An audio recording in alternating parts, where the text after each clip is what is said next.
Il existe une plante qui produit plus de nourriture que les tomates. Pas juste un peu plus, mais jusqu'à 10 fois plus sur l'ensemble de sa vie. Dans les climats doux, elle peut fructifier toute l'année, pas seulement en été. Sa récolte peut se conserver jusqu'à 6 mois à température ambiante, sans mise en conserve ni congélation. Et vous la plantez une seule fois, puis elle continue de produire pendant 20 à 30 ans, sans jamais être replantée. Il n'y a pas si longtemps, les pépinières de toute l'Amérique la vendaient. Les familles d'agriculteurs la cultivaient, même les services de vulgarisation agricole la présentaient comme un pilier pratique de la sécurité alimentaire. Puis, en moins de 20 ans, elle a disparu des jardins américains à un point tel que la plupart des personnes de moins de 50 ans n'en ont jamais entendu parler. Elle n'a pas disparu parce qu'elle ne fonctionnait plus, et elle n'a pas disparu parce qu'une plante meilleure l'aurait remplacée.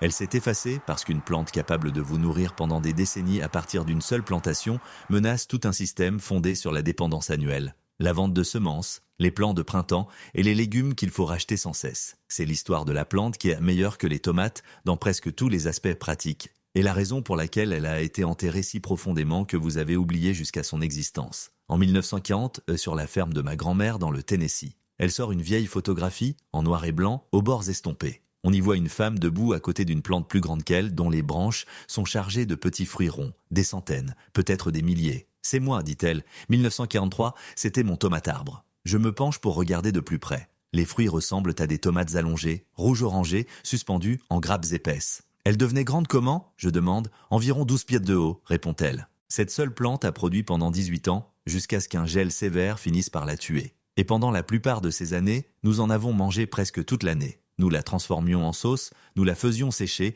et nous stockions les fruits frais dans la cave à racines. Elle me dit qu'elle nourrissait notre famille.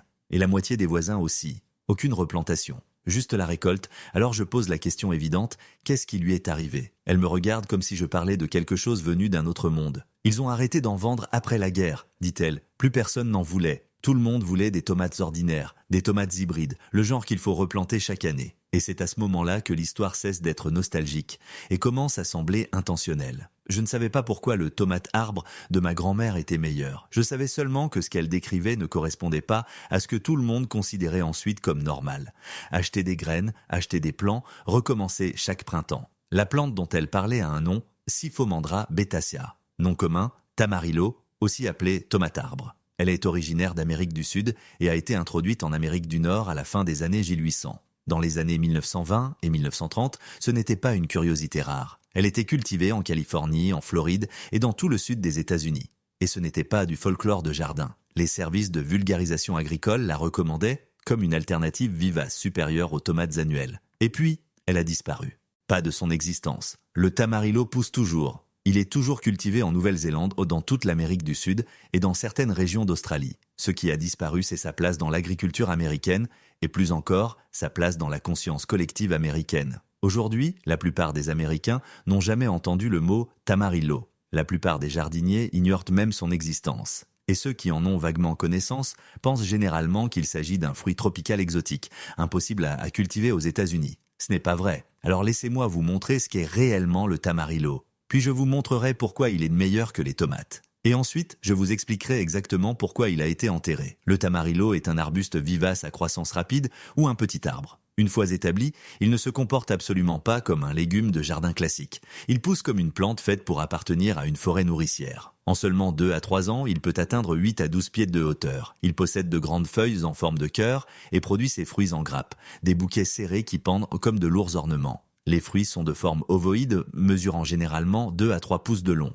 À première vue, ils ressemblent réellement à des tomates allongées. La peau est lisse et selon la variété, la couleur peut aller du rouge profond à l'orange ou au jaune. Et puis il y a le goût. Le tamarillo a une saveur difficile à oublier. Acidulé, légèrement sucré, avec des notes rappelant la tomate et le fruit de la passion. Ce n'est pas exactement une tomate, mais il peut être utilisé de nombreuses façons similaires. On peut le manger frais, mais la plupart des gens sont surpris par son acidité. La méthode la plus courante est simple. Retirer la peau, trancher la chair, puis décider de l'usage. Car il excelle en cuisine. Il fonctionne très bien dans les salades, les salsas et surtout dans les sauces. Il est excellent cuisiné en chutney et en confiture. Il peut être séché et conservé. Et il peut également être stocké frais, dans de bonnes conditions, il peut se conserver 4 à 6 mois. C'est là la différence clé que presque personne ne mentionne. Les tomates ordinaires se conservent quelques jours, peut-être 1 ou 2 semaines si l'on est très prudent. Le tamarillo, lui, peut se conserver des mois. Maintenant que vous savez ce que c'est, à quoi il ressemble, quel goût il a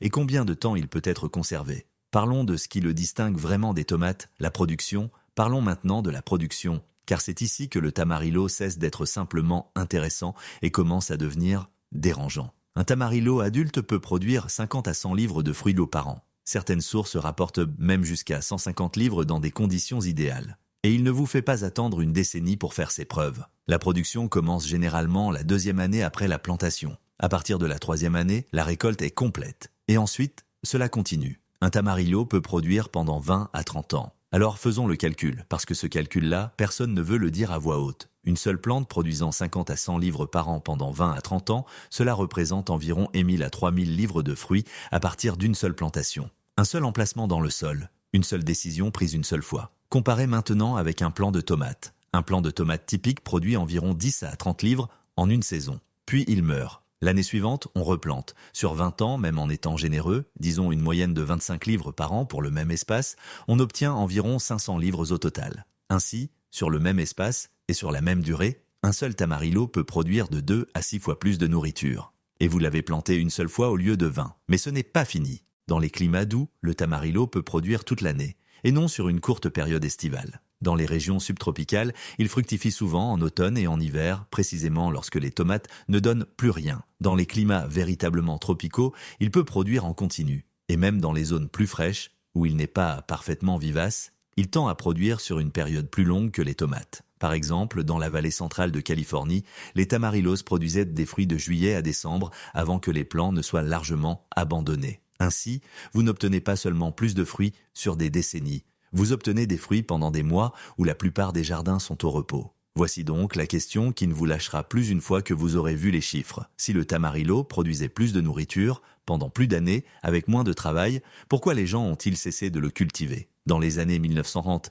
et 1940, le Tamarillo gagnait un véritable élan. Les agents de vulgarisation agricole le recommandaient. Les pépinières le proposaient, les jardiniers amateurs le plantaient, notamment dans les Victory Gardens de la Seconde Guerre mondiale car il produisait abondamment avec très peu d'intrants. Puis la guerre s'est terminée et ce ne fut pas une seule raison. Plusieurs forces ont frappé en même temps et ensemble, elles ont discrètement mis fin à la culture du Tamarillo aux États-Unis. Premièrement, l'agriculture industrielle et le développement suburbain se sont accélérés. Le modèle s'est orienté vers les cultures annuelles, les semences hybrides et les intrants chimiques. Les plantes vivaces ne correspondaient pas à un système fondé sur des ventes récurrentes. Les Tamarillos étaient trop autonomes. Deuxièmement, l'industrie de la tomate a explosé. Des hybrides ont été sélectionnés pour la résistance aux maladies, la maturité uniforme et la capacité au transport, et les investissements se sont massivement dirigés vers la tomate. Les Tamarillos n'ont bénéficié d'aucun soutien. Ils se transportaient mal, ne correspondaient pas aux cycles annuels et ne convenaient pas à la production industrielle. Personne n'avait donc intérêt à promouvoir une alternative pourtant supérieure. Troisièmement, la culture du jardinage suburbain a changé. Les plates-bandes annuelles sont devenues la norme.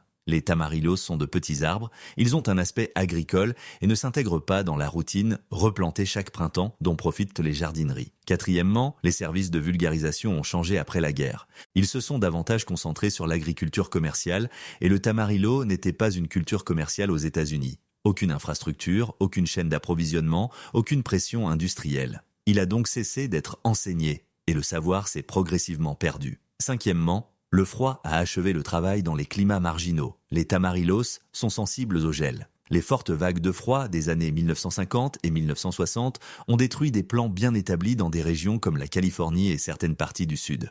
Les gens n'ont pas replanté, la demande a chuté, les pépinières ont cessé d'en proposer. En l'espace d'une génération, le Tamarillo est passé du statut de plante courante à celui de plante oubliée. Jusqu'ici, on pourrait parler d'histoire. Mais voici ce qui rend cela suspect. Le Tamarillo n'a pas disparu partout. Il est resté populaire en Nouvelle-Zélande, a continué à être cultivé en Amérique du Sud et dans certaines régions d'Australie. La plante n'a pas échoué. Elle a réussi, partout sauf dans le pays doté du système alimentaire industriel le plus développé. Là où les semenciers, les jardineries et les chaînes de distribution tirent le plus de profit de la dépendance annuelle. Ce n'est pas une coïncidence, c'est un schéma. Une plante qui produit pendant des décennies à partir d'une seule plantation menace simultanément plusieurs industries. Les semences, les plants, les ventes de fruits et légumes toute l'année et les intrants. Le Tamarillo n'a donc pas été interdit. Il a simplement été progressivement écarté, non promu, non stocké, non mentionné, jusqu'à ce que les gens oublient qu'il avait jamais existé. Voici le point le plus important. Les Tamarillos existent toujours. Ils n'ont pas disparu du monde, seulement des rayons, des catalogues et des conversations. Les graines sont disponibles auprès de sources spécialisées. Les plants peuvent être commandés en ligne.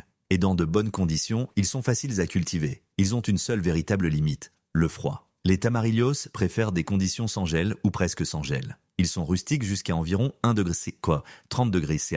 Un léger gel est généralement supportable, mais un gel sévère peut les faire dépérir ou les tuer. Cela en fait une plante vivace fiable dans les zones USDA 9 à 11. Certaines régions de Californie, de Floride, de la côte du Golfe, du sud de l'Arizona et du Texas. Dans les zones plus froides, on peut la cultiver dans de grands contenants et la rentrer à l'intérieur pour l'hiver. Il est possible de la cultiver comme une plante annuelle. Mais cela annule complètement l'avantage de décennies de récolte. Plantez-la en plein soleil ou à mi-ombre. Utilisez un sol bien drainé. Espacez les plants de 6 à 8 pieds. Arrosez régulièrement pendant la phase d'installation.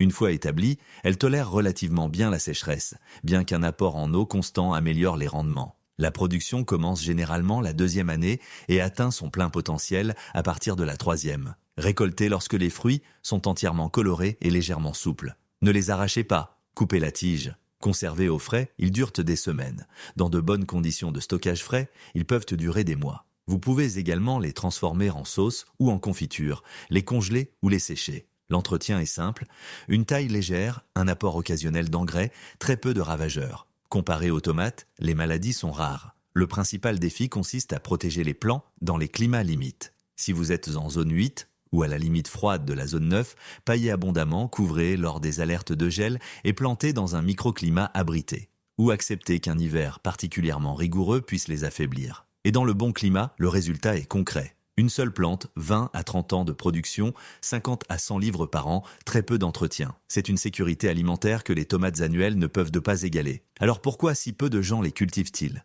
Parce que la plupart des gens ignorent leur existence. Les pépinières n'en proposent pas. Les médias de jardinage n'en parlent pas. Le système est conçu pour vendre des semences et des plants annuels, pas une autonomie vivace. Mais le savoir revient. Et voici ce que vous pouvez faire. Si vous êtes en zone 9 à 11, plantez un tamarillo. Si vous êtes en zone 8, essayez-en un dans un endroit protégé ou dans un grand contenant. Apprenez à le cultiver, multipliez-le et partagez-le. Car le tamarillo s'enracine facilement à partir de boutures. Offrez des plants à vos voisins. Parlez de ce que vous cultivez, brisez le silence. La plante meilleure que la tomate, c'est le tamarillo. Des fruits toute l'année dans les climats doux, une longue conservation sans transformation et des décennies de récolte à partir d'une seule plantation. On l'a enterré si profondément que vous aviez oublié son existence. Maintenant, ce n'est plus le cas.